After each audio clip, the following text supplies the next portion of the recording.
সুপ্রভাত বন্ধুরা, আমার এই ছোট্ট শখের বাগান থেকে তোমাদের সঙ্গে সবাইকে আমার সুপ্রভাত। তোমরা সবাই কেমন আছো গো? আমি কারণে অকারণে ব্লগে শিপ্রা বলছি। ফুলগুলো দেখে এত আনন্দ লাগছে না, আমি ভাবছি আবার দু একটা। আমি দেখছি বেল ফুল গাছটা অনেক শক্তপোক্ত হয়, যত্ন একটু খেয়াল রাখলেই মোটামুটি এর থেকে ভালো ফুল পাওয়া যায়। আমি দেখলাম তো দুটো বেল ফুল গাছ বড় করে।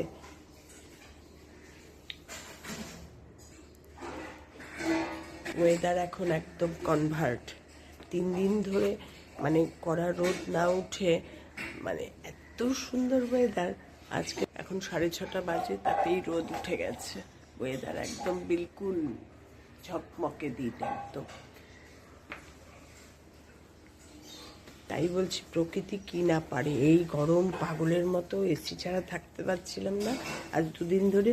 জাস্ট ফ্যান, তাও খুব কম স্পিডে। সকালটা শুরু করলাম তোমাদের সঙ্গে আমার বাগান থেকে। তুলসী গাছটাও একদম নেতিয়ে পড়েছিল, ওকেও এই ফলের খোসা ভেজানো জল দিতে দিতে এখন একদম ঠিকঠাক তরতাজা হয়েছে। কবে থেকে লাগিয়েছি, তুলসী গাছটা বড়ই হচ্ছিল না, আর দুর্বল একদম। মানে স্টেমটাই পুরো গ্রিন ছিল, এখন অনেকটা ব্রাউন হয়ে গেছে। ঠিক আছে, দেখতে আমার সঙ্গে থাকো, আমি কি কি করি না করি। তোমাদের সঙ্গে একটু শুরু না করলে আমার ভালোই লাগে না, একদম না। থাকি তো বাড়িতে 2টো প্রাণী, তার মধ্যে একজন স্পিকটি নট, আর আমি একা বক বক। তার যদি একটু তোমাদের সঙ্গে যদি কথা না বলি, আমি মনে হয় বোবাই হয়ে যাব। এটা দেখতে থাকো। আজকে শনিবার, আজকে দেব দেখো লবঙ্গ আর কর্পূর। শনি আর মঙ্গলবার দিন দিই হচ্ছে কর্পূর আর লবঙ্গ। এই নিয়ম করেই আমি কর্পূরের প্রদীপটা রোজ জ্বালাই। শনি আর মঙ্গলবার দেব লবঙ্গ আর কর্পূর, আর রবি আর সোম দেব দারচিনি আর কর্পূর, আর বুধ বৃহস্পতি শুক্র দেব তেজপাতা আর কর্পূর।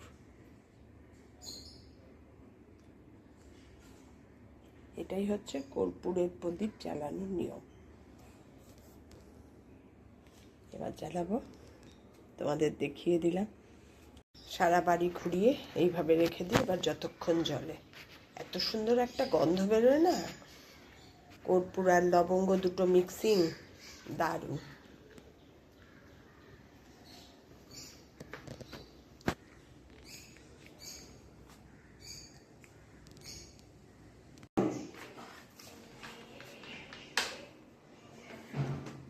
ঝুম্পা এই মাসে খুব আনন্দে কাজ করলো। 2 দিন কাজ, 1 দিন ছুটি, এরমভাবেই আর কি ছুটিটা পড়ে গেছে। 2 দিন কাজ, 1 দিন ছুটি। এবারও আবার বলছে সোমবার দিন তাড়াতাড়ি আসবো। যদিও ওরা সকাল সকাল, ট্রেন চললে চিন্তা নেই, ট্রেন না চললেই, কোনো কারণে ট্রেন বন্ধ হয়ে গেলেই ওদের চিন্তা। অনেকটা দূর থেকে আসে না।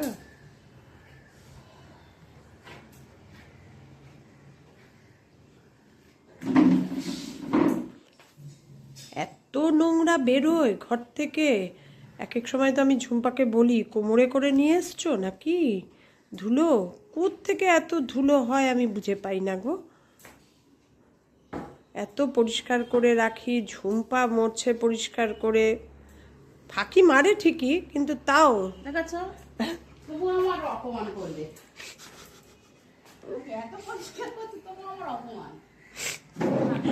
ফাঁকি ফাঁকি না মারলে হবে না। এটা এটা আর কি ধর্মকথা, এটা হচ্ছে ধর্মকথা। কাজে ফাঁক থাকতেই হবে, তা না হলে কাজ হয় না, জানো। সেটাই, মামা দিচ্ছে না, মাইমা দিচ্ছে, মামা দিচ্ছে না। এই হচ্ছে কথা। দেখো জল একবারে কাদা গোলা।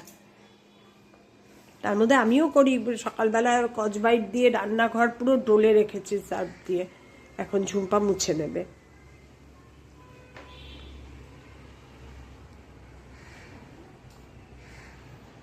বাড়িঘর পরিষ্কার রাখা বিশাল ব্যাপার। এর থেকে ছোট জায়গা হবে, সুন্দর পরিষ্কার ছিমছাম গোছানো থাকবে, অনেক ভালো, তাই না? তা জীবন বেরোচ্ছে তো, তাই জন্যই গোছানো কম নেই, কিন্তু এর জন্য সারাক্ষণ কাজ করতে হয়। দিনের লাস্ট কাজ শুরু করেছি। লাস্ট কাজ বলতে জামা কাপড় মেলা। এই যে এখন জামা কাপড় মেলতে এসেছি, সব মেলছি। আর বলো কি, মানে কাজ করতে করতে দম বেরিয়ে যায়। কিছুই কাজ নেই, কিন্তু সব কাজই একটু একটু একটু।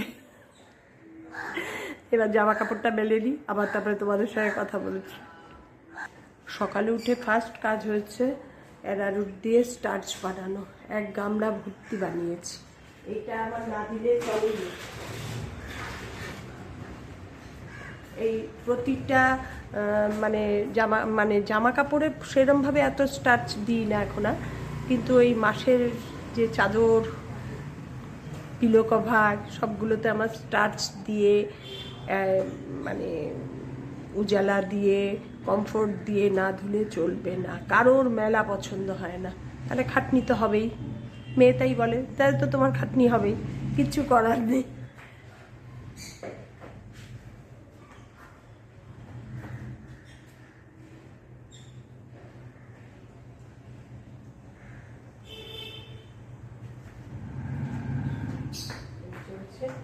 স্টার্চ দিয়ে মেলার পরে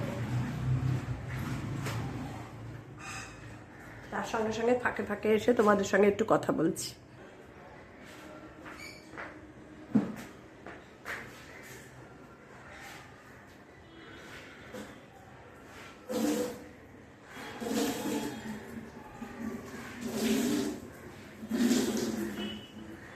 মেশিন থেকে এত সুন্দর একদম ড্রাই হয়ে বেরোয়, আমি সেটাকে জল দিয়ে একাকার করে একদম যাতা করে ফেলি।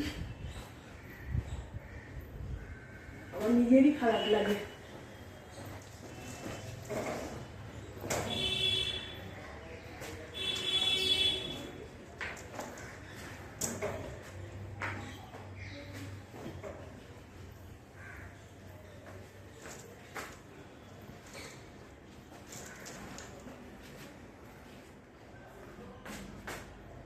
এই আমার কমপ্লিট হলো সমস্ত জামা কাপড় মেলার পর্ব। আগে না এই সব চাদর টাদর যদি মেলতাম, চারতলার ছাদে গিয়ে মেলে আসতাম, এই চারতলার ছাদে। কিন্তু এখন আর যাই না। কেন বলো তো? এই যে আমি মেলে গেলাম, আর তো আমি উঠবো না, এবার তো উঠবে কর্তা। কর্তার খুব কষ্ট হয় এত উপরে উঠে গিয়ে আবার সব তোলা, সেজন্য আর মেলি না গো। এখন এই তিনতলাতেই মেলে রাখি। ও তো তিনতলা লক করতেই আসে দুপুরবেলা লাঞ্চের পর, তখনই সব তুলে নিয়ে যায়। আজকে মিড ডে পর্যন্ত কাজ শেয়ার করলাম, পারছি না, এবার গিয়ে রেস্ট। আজকে বিশেষ কিছু রান্না করিনি। আজকে দোতলার পুরো কাচলাম, কালকে একতলারটা কাচবো, ব্যাস। এই মাসের অন্তত 15-20 দিনের জন্য নিশ্চিন্ত। তারপর আবার চলছে। আমার এগুলো না করলে না শান্তি লাগে না। আমি নিজেরটা করি, প্লাস মেয়েকেও রেগুলেট করতে থাকি। তুই কিন্তু চাদর দিসনি, তুই চাদর ধুস না, নাকি কে জানে। এটা